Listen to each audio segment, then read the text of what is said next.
Community Partnership Fund is part of the digital strategy, New Zealand's plan for our digital future. Under the Community Partnership Fund, communities define their own ICT needs and then applied through a contestable process. The Community Partnership Fund is a great example of community, business and government working together to develop regional and national ICT initiatives for New Zealand.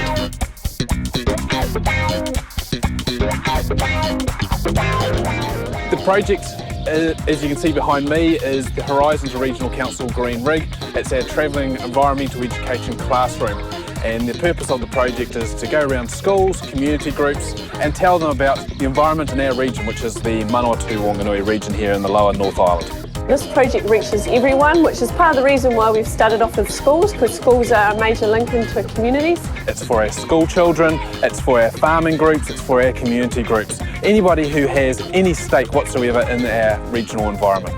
The Community Partnership Fund has been a major contributor to the cost of building the Green Rig. They contributed around about $100,000. That was a real boost because once we got one government agency on board, it was a relatively simple task to get a number of others involved and also to motivate local funding suppliers as well.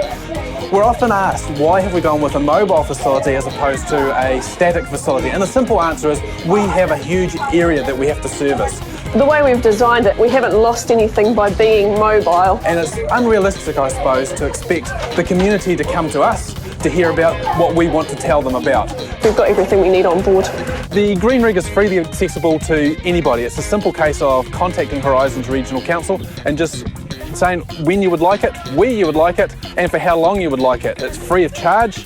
We have a couple of educators who can come on board, and we also have our entire staff who can sit behind it. We can go pretty much anywhere at any time. So this is about showcasing the regional environment. It's about showcasing that there's maybe some problems out there, but also showcasing that there's these fantastic people out there who are trying to make a difference. We hope to reach with this about 18 to 20,000 people a year. Of that, we want at least 75% of them to be school children. On board the Green Rig, we have a number of exhibits, simple static displays where you just stand and read, right the way through to something which appeals hopefully to the PlayStation generation. We have touch screens on board, we have internet connections, we have a digital microscope, a large screen TV, we have things that the kids can interact with. All the time they're aimed at environmental messages and also allowing the kids to discover and learn at their own pace.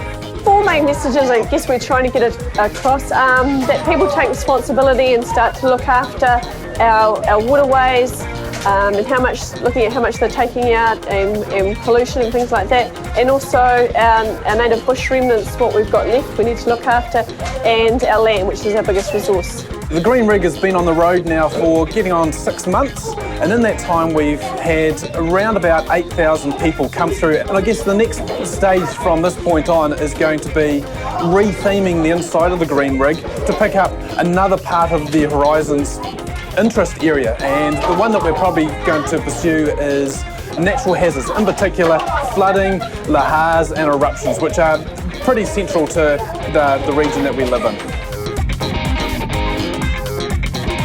We're very much into the rollout phase at the moment, where we are visiting and delivering the Green Rig to the community.